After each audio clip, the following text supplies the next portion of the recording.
Hi, today I'd like to discuss authorized and warranty service facilities versus independent service facilities with a focus on the metrics that are used to judge whether or not an authorized service facility is providing proper service. I believe that independent repair centers always offer better service than an authorized service center because of the metrics that are put in place by the manufacturer to judge the authorized facility. A lot of the metrics that are used to judge whether or not a warranty service facility is doing a good job are meant to benefit the manufacturer, to keep money in the pocket of the manufacturer, and they are not based on providing a good customer experience. The metrics that independent repair shop owners are looking for, the metrics by which we are judged, are the customer experience, which is why I believe we're able to offer better service. So I'm going to go over a few metrics that apply across a broad variety of manufacturers, and I'm going to focus a little bit on Lenovo because I've read up on theirs. Let's start with some of the metrics that are used to judge whether or not you're doing a good job as a Lenovo authorized repair facility, and let's discuss how they affect how I, if I were an authorized repair facility, would treat you. One of the first metrics that is used is called first time fix. This means that within 30 days of having your problem repaired, that no other problem comes back. So let's say that your hard drive goes out. Nothing that you did, nothing that Lenovo did. It just so happened that your machine came with a faulty drive that just so happened to die 2 months after you bought the computer. You bring it in and we replace it under warranty. Now, let's say that 15 days later, your screen starts flickering. Now, that means that I no longer can consider you a first-time fix because within 30 days of your first warranty repair, you have come back. Now, you didn't come back because of improper work I did. I cannot stop your screen from working by replacing your hard drive unless I'm fixing your computer with a hammer while on crack, but for some reason, this now counts against me. You need something like a 65 or 75 or 85, whatever it is, it's some high percentage first time fix metric. And you now count against me. I need another at least 8 or 10 computers to come in where we fix it and they don't come back for 30 days to make up for you. So what am I going to do so that I can maintain my status as an authorized repair center? Am I going to say, oh, it looks like your screen just malfunctioned, let me replace it under warranty? Or am I going to be motivated by this metric to come up with some asinine excuse as to why it's not covered under warranty? Am I going to look at the laptop and look at the bottom of it and say, oh, look, there's a little scratch right over here, when that scratch may very well have been caused by your keys when you had it on your lap and the key was like scratching the bottom of it through your pocket. This has nothing to do with the fact that your screen is malfunctioning. But what I'm going to do as a warranty service facility that wants to get out of servicing you so that I can get around this performance metric is say, that's physical damage, you probably damaged it, not covered under warranty. See, what this does is this saves the manufacturer from having to spend money. This metric is put in place to motivate repair facilities to come up with random lame excuses to not cover you under warranty. How many people here watching this video have had an A1226 or an A1260 model MacBook Pro with the NVIDIA GPU defect? When it's very clear it is defective, when you bring it into Apple and they see these little scratches in the case and they go physical damage, not fixing it. Do you know why that happens? Because of this metric. It motivates facilities to come up with excuses to not fix your problem. Let's focus on the second metric now. The second metric is how many parts did you use within this time period to fix a computer? Now, I believe in repairing a problem by replacing whatever it is that you need replaced. So if you have a 3-part problem, I will replace 3 parts in your computer. If you have a 1-part problem, I'll replace 1 part in your computer. So if you come in and let's say your keyboard is not working, I will replace your keyboard. Now let's say you come in 20 days later and your machine is going click, click, click, click again.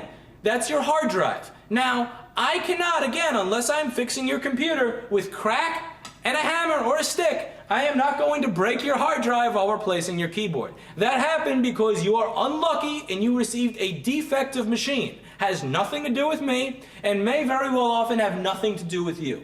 But I want to fix the least amount of problems because, again, now I'm going to be using more parts to fix the same machine. I'm going to get in trouble. I'm not going to perform the way the metric says I have to perform. So what am I going to do to perform better? I am going to say, okay, the keyboard, we can replace that. But it working slow? Like, this is an i7. To play World of Warcraft, you need an i9 processor, or at least an i11.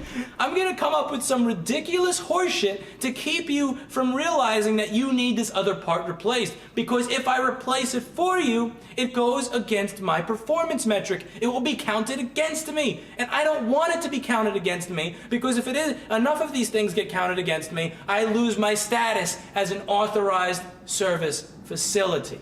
So, you come in for a keyboard replacement? Okay, I'll replace your keyboard. But then, oh, the screen is flickering? What do you mean the screen is flickering? What do you have, epilepsy? I've seen you blink at least 4 times in the past minute. If you stop blinking, I'm sure you'll realize that this is not flickering. I know that this is exaggerated, but people will come up with ridiculous horseshit to not cover things under warranty when these metrics are put in place. And I want you to realize that these metrics are put in place to protect the manufacturer. They are not put in place to protect you. The certified service facility is not necessarily going to do a better job for you. The certified service facility will do a better job for the manufacturer.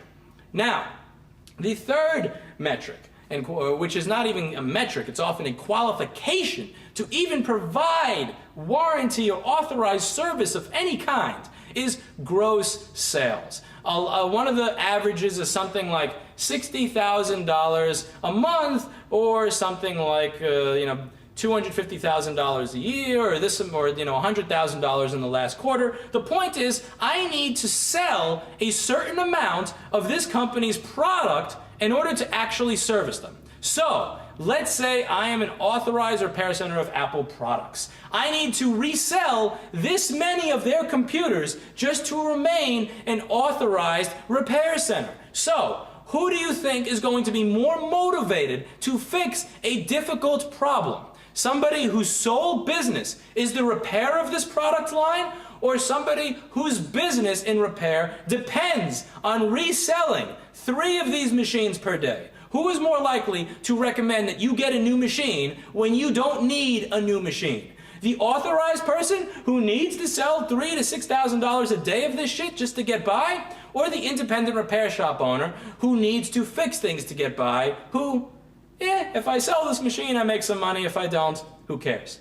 Guess who? The independent repair shop owner. When you go to an independent repair shop, that is exactly what you get. You get independent from corporate bureaucracy. You get independence from bean counters telling the repair shop owners how they are to fix your product and how they will be penalized if they actually do the work necessary to repair your product properly, even when that product was delivered defective from the manufacturer.